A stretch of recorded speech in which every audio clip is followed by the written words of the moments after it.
नमस्कार विद्यार्थी मित्रांनो, आजच्या सेशन मध्ये सगळ्यांचे खूप खूप स्वागत आहे।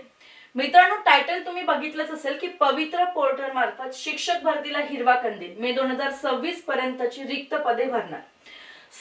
शासन निर्णयानुसार आपल्याला इथे दिसून येतंय की राज्यातील स्थानिक स्वराज्य संस्थांच्या प्राथमिक, उच्च प्राथमिक, माध्यमिक व उच्च माध्यमिक शाळांमधील शिक्षक पदभरती पवित्र पोर्टलच्या माध्यमातून करण्यात येणार आहे असं कोणी सांगितलंय तर शिक्षक विभागाने असं जाहीर केलंय। 80% लक्षात घ्या, 80% रिक्त पदे भरण्याची तरतूद इथे दिलेली आहे।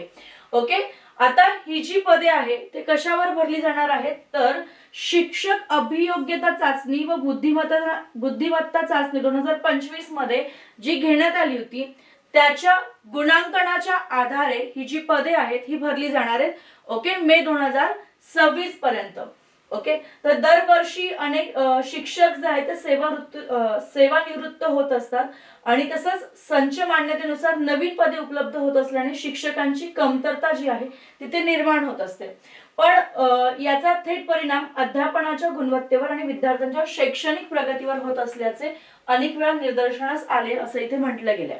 ठीक आहे, तर प्रत्यक्ष वर्गात अध्यापनाचे कार्य सुरळीतपणे चालू राहावे यासाठी वेळ शिक्षक उपलब्ध करून देणे आवश्यक असल्याचे शासनाने स्पष्ट केलेले आहे आणि बालकांचा मोफत व सक्तीच्या शिक्षणाचा हक्क अधिनियम 2009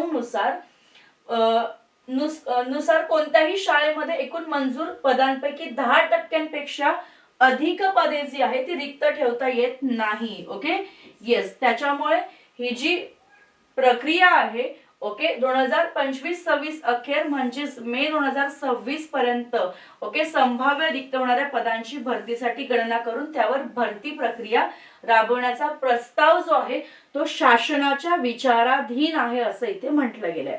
ठीक आहे, सो जी काही रिक्त पदे असणार आहेत शिक्षकांची ती जवळपास मे 2026 पर्यंत भरली जाणार आहेत हे आपल्याला इथे दिसून येते। आणि कशाच्या बेसिसवर तर शिक्षक अभियोग्यता व बुद्धिमत्ता चाचणी 2025 मधील जे गुणांकन आहे तुमचे त्याच्या आधारावरती ही पदे जी आहे ती सगळी भरली जाणार आहे। ओके, येस, सो तुम्हाला लक्षात आलंच असेल की 2026 पर्यंत मे महिन्यापर्यंत ही प्रक्रिया जी आहे ती पूर्ण होऊ शकते।